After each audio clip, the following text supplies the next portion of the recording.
Ya Emaïdou Caleb. Donc voilà, tout ça déjà à l'aéroport, Maman Kitty. Vous avez posé mon année, maman. Bon, maman, il y a Caleb. Si vous avez les apôtres, on a dépassé bon coya. Comment est-ce La vidéo est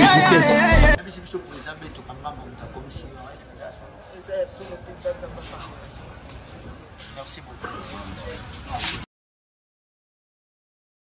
La vidéo est peço muito obrigado ao presidente Bento Kangamba por tudo que ele fez. Eu agradeço mesmo de coração, porque a nossa mãe está mesmo aqui presente conosco. La vidéo est bilongo bozomona émotion bato bana nango awa na kati ya aéroport, donc rien à dire.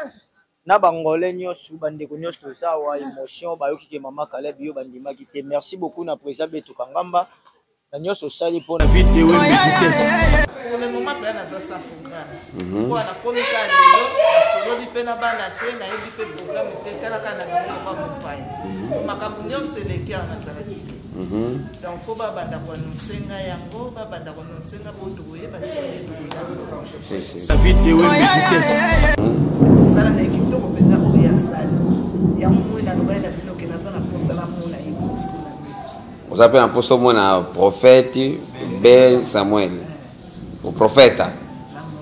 Obrigado, mamãe.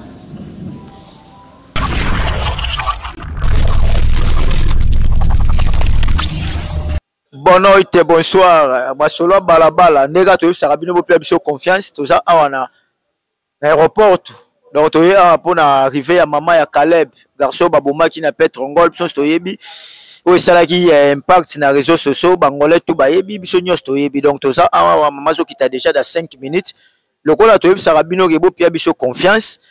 Et puis bozong cela pe biso confiance. Donc maman sora ye Luanda ezana bokasi ya président Bento Kangamba. Beka.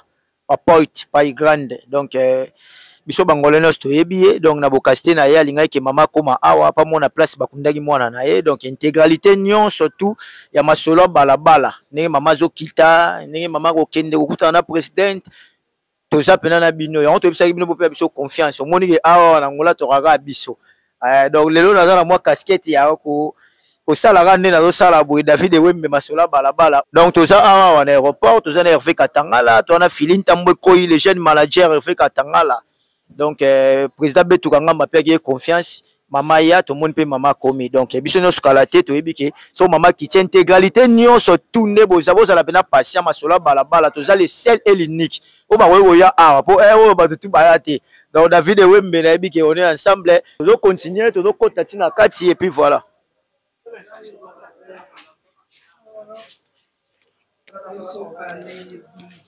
Ouais donc toza déjà na katia wa nde boso mona biso toza na bande kwa Caleb ande kwa Caleb baza awa nde boso mona wa et puis toza na Philip Tambwe Koyi le jeune manager le plus jeune manager Hervé Katangala na bokasité na ye na confiance beka pesa qui est le papa et Bento Kangamba yango moni mama zali awa donc à bientôt dans 5 minutes tokutana mama l'émotion nyonso mamno se koleka bozale bomona on intégralité kaka place moko na masolo balabala. Cher fidèle internaute tozana grand frère ya Caleb ye oyo ndeko na biso ya Caleb donc azokoma bientôt mais moi lilobaka be pression eza nini na makambo surtout eleka kiti tokoma lelo mama aya pa mona pasi bakunda ndeko na biso malgré mawa tozana ngo mais nazana esengo makasi parce que na mama tokabwane temps belé na moni lisusu nazomoni lisusu lelo eza force ya président Bento Kangamba. Nazo remercier makasi pour na aide au asali biso to mona maman pe mona esika bakundaki mwana na ye donc ba remerciement ebele penza na remercier makasi yango wana kana yango loba. Voilà chers internautes si vous moni gaza na mo émotion pas mona maman kala donc je pense que biso na eto mona pe maman sur lelo bino mo webika station le kala na ngolawa.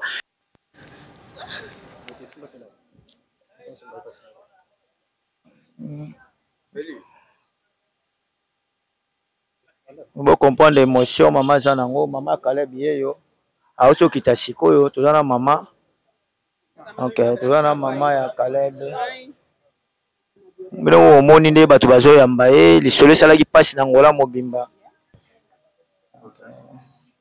ya Emaïdou Caleb Donc voilà, tout ça déjà à l'aéroport, Maman Kitty.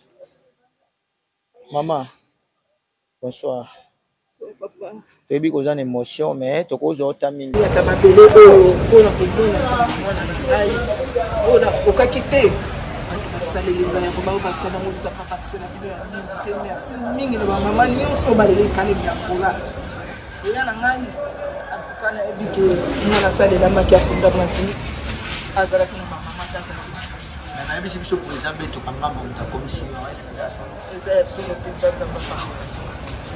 Merci beaucoup. Bino mo bozo mona émotion bato ba nango awa na kati ya aéroport, donc rien à dire. Na bangolais nyonso bandeko nyonso toza wa émotion bayoki ke Mama Caleb yo bandimaki te. Merci beaucoup na président Beto Kangamba. Mama za moi so émotionnel to kozo eta mingi te, mais importé zaka ke bomoni mama ye bito mama za nangola, donc Luanda précisément. Donc David Wembe, Masola Balabala, l'unique, Hervé Katangala, merci beaucoup, na fort na yo, et puis Philippe Ambwenkoi. Donc la famille est sacrée. Ça y bato pas si même Mama Komia, on a beaucoup si à président Beto Kangamba, les jeunes managers Hervé Katangala. Donc merci beaucoup, Bananyo Saluanda Basepeli.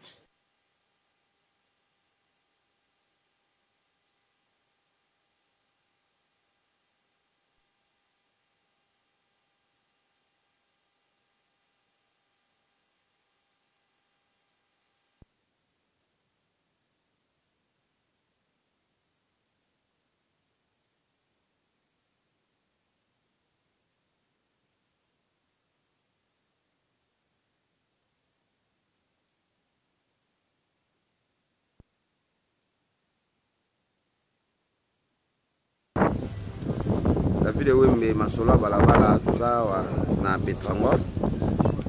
Donc Mama Caleb yo ko tika ena na famille amona na nos famille. Donc Masola Balabala toujours tout ça na bino. Malgré maman ye na ba circonstances mususu. Mais je suis exact. Et à ma campagne.